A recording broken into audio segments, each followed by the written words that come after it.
오늘도 저와 여러분이 하나님께 신뢰받는 성도들이 다 되실 수 있기를 주님의 이름으로 축복합니다. 오늘은 빌립보서 14번째 시간입니다. 믿음직한 성도라는 제목으로 말씀 나누겠습니다. 오늘 본문의 주인공은 디모데입니다. 사도 바울이 빌립보 교회 성도들에게 내가 좀 디모데를 보내고 싶다, 지금 이렇게 서신을 통해서 말하고 있는 것이죠.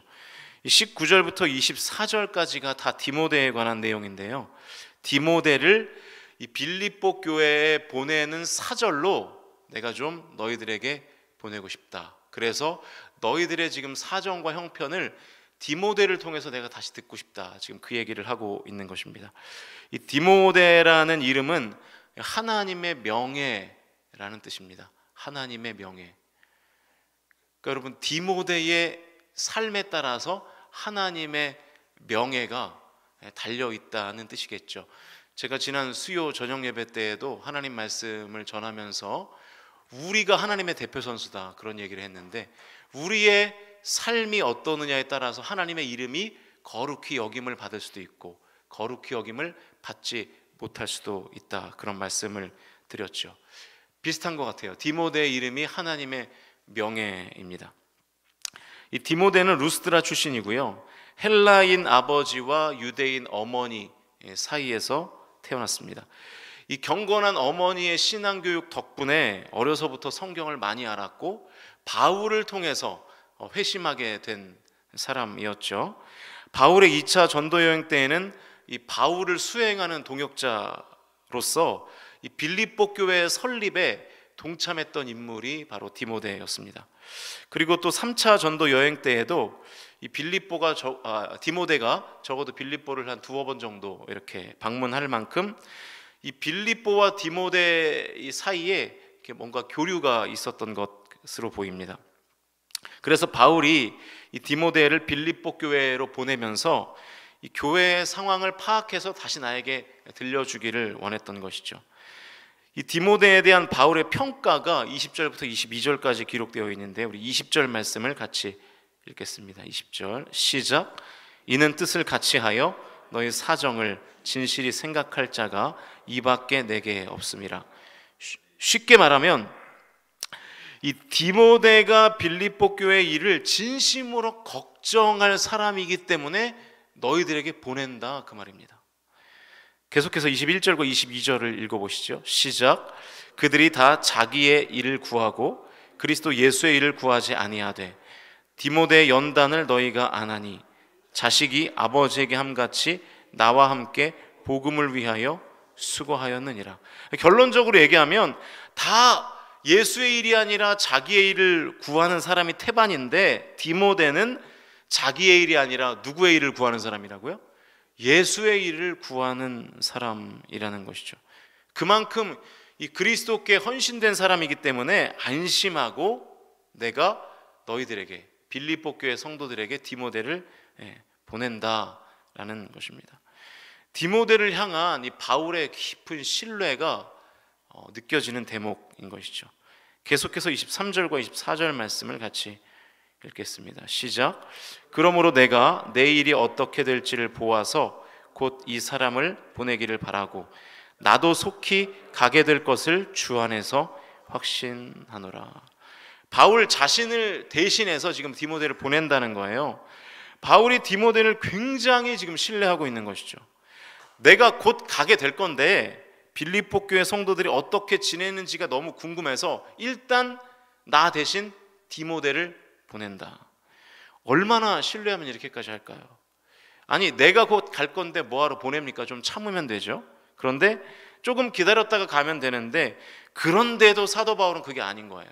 디모데가 곧 나 자신이기 때문에 디모데가 가는 것은 내가 가는 것과 똑같다. 그러니까 내가 가는 시기를 앞당기는 것은 디모데가 먼저 가는 것을 통해서 내가 너희들에게 가는 시기를 앞당길 수 있다, 지금 그 얘기를 하고 있는 것입니다. 바울이 곧 디모데다, 그런 뜻이에요. 여러분, 그런데 이 바울과 디모데의 공통점이 뭐냐면 복음을 위하여 수고하고 자기의 일보다는 그리스도의 일을 위하여 헌신한 사람이라는 공통점이 있는 것이죠. 사실은 디모데가 바울을 닮은 것이 아니라 바울이 하나님을 닮고 그리고 하나님을 닮은 바울을 디모데가 다시 닮아가고 있는 것이기 때문에 디모데도 결국 하나님을 닮아 있는 것이죠. 그래서 이 바울이 누구보다 디모데를 신뢰할 수 있었던 것입니다. 여러분, 하나님이 얼마나 행복하셨을까요? 또 바울은 얼마나 행복했겠습니까? 하나님이 분명히 그러셨을 거라고요. 바울이면 나의 모든 것을 다 맡길 수 있어. 바울은 절대로 나 여호와를 배신할 사람이 아니야. 이런 신뢰가 있었을 겁니다. 그리고 그런 바울을 닮은 디모데가 또 있는 거예요. 바울도 디모데를 그렇게 생각했겠죠. 디모데에게는 나의 모든 것을 다 맡길 수 있어. 디모데는 절대로 나를 배신할 사람이 아니야. 여러분, 저와 여러분이 하나님께 신뢰받는 이렇게 믿음직스러운 성도들이 되실 수 있기를 주님의 이름으로 간절히 축원드립니다. 저 목사한테는 나의 모든 것을 다 맡길 수 있어. 저 목사는 나를 배신할 사람이 아니야. 저 장로는 나의 모든 것을 다 맡겨도 괜찮은 사람이야. 저 권사는, 저 집사는. 저와 여러분이 그런 하나님의 평가를 받아야 되는 거예요. 저와 여러분이 하나님께 이런 평가를 받으실 수 있기를 주님의 이름으로 축복합니다. 하나님이 무슨 일을 맡기면, 하나님이 어떤 권한을 맡기면 하나님이 믿음직스럽게 그 일을 감당하는 목회자와 성도, 우리가 되어야 하는 것이죠. 여러분, 그런데 내가 하나님께 그런 평가를 받고 있는지 못 받고 있는지를 어떻게 알 수 있나요? 내 주변을 보면 돼요. 내 주변에 디모데가 있는지를 보면 되는 거예요. 바울은 하나님을 닮았습니다. 그리고 자기 자신을 닮은 디모데가 또 있었던 것이죠.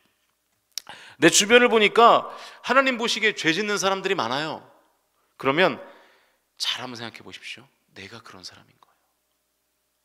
곰곰이 생각해 보니까 내 주변에는 전혀 헌신을 안 하면서 교회의 잘못만 지적하는 사람들이 많아요. 잘 한번 생각해 보세요. 내가 그런 사람이기 때문에 내 주변에도 그런 사람이 있는 거예요. 가만히 보니까 내 주변에는 다 은혜 받는 사람들만 있는 거예요. 아, 하나님이 은혜 주셔서 너무 감사하다 그러고 신앙생활이 너무나 기쁘다 그러고 그런 사람들만 있는 거예요. 왜 그럴까요? 내가 그런 사람이기 때문에 그런 거예요. 내 주변에 어떤 디모데가 있는지를 보면 그게 곧 나예요. 저와 여러분의 디모데는 어떤 사람입니까?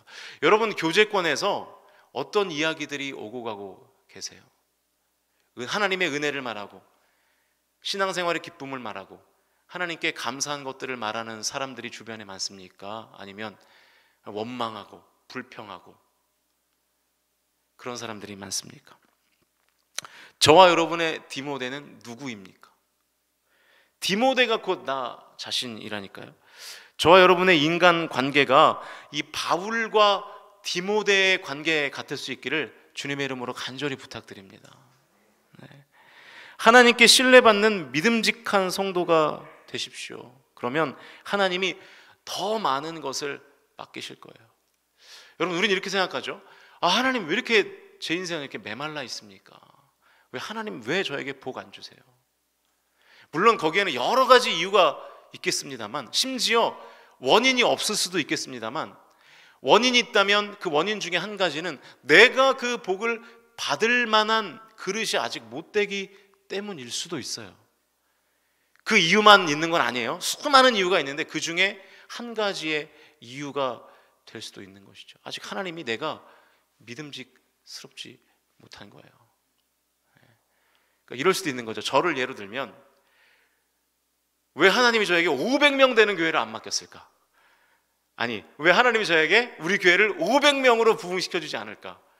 제가 저 입장에 생각한다면 제가 아직 부족해서, 제가 아직 부족해서, 아직 500명을 담을 그릇이 저에게 없는 거예요. 이렇게 생각할 수도 있다는 얘기죠. 여러분의 삶도 마찬가지예요.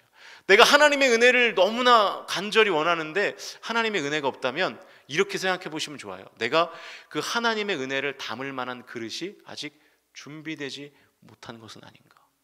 그러면 나의 신앙생활에서 그 그릇의 크기를 더 늘릴 수 있는 계기가 되잖아요. 그게 아닐 수도 있고 맞을 수도 있는데 내가 그렇게 생각하면 나의 신앙의 성숙을 이루는데 도움이 될 수 있는 것이죠.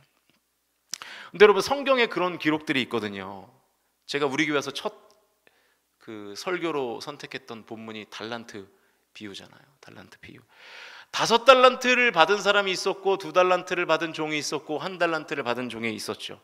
그런데 결국에는 어떻게 됐습니까? 1달란트 받은 종은 그 1달란트를 잘 관리할 그릇조차 안 되었던 거죠. 그래서 어떻게 됐습니까? 그 1달란트를 빼앗겼잖아요. 그래서 5달란트, 2달란트 받은 종에게 맡기지 않았습니까? 그게 영적 원리잖아요. 그러니까 여러분, 우리가 하나님의 은혜를 담을 만한 그릇이 있어야 되는 것이죠. 여기 물이 있는데요, 물이 여기 넘쳐나면 뭐합니까? 컵이 있어야 그 물을 뜰 거 아니에요. 그 물을 받을 거 아니에요. 그런데 우리는 컵은 준비하지 않고 하나님 왜 은혜를 안 주십니까? 왜 복을 안 주십니까? 이렇게 생각한단 말이죠. 저와 여러분이 하나님 보시기에 믿음직한 성도, 하나님 보시기에 신뢰받는 성도들이 다 되실 수 있기를 주님의 이름으로 축복합니다. 쟤에게는 뭘 맡겨도 되겠다. 저 목회자에게는 뭘 맡겨도 되겠다. 우리 장로님들에게는 교회를 다 맡겨도 되겠다. 우리 권사님들에게도 교회를 다 맡겨도 되겠다. 이런 하나님의 신뢰가 있는 성도들이 우리 교회 안에서 자꾸만 세워져야 하나님이 여러분에게 더 많은 것을 맡길 것이고 하나님이 우리 교회에게도 더 많은 영혼을 맡기실 줄로 믿습니다. 저도 그런 목회자가 되고 여러분도 그런 성도들이 되실 수 있기를 주님의 이름으로 축복합니다. 어떻게 할 수 있다고요? 내 주변에 디모데가 어떤 사람인가를 보면 아는 거예요. 저 여러분이 하나님 앞에 신뢰받기를 위해서 사시고 하나님께 쓰임받기를 위해서 사시는 저 여러분 다 되실 수 있기를 주님의 이름으로 간절히 축원드립니다.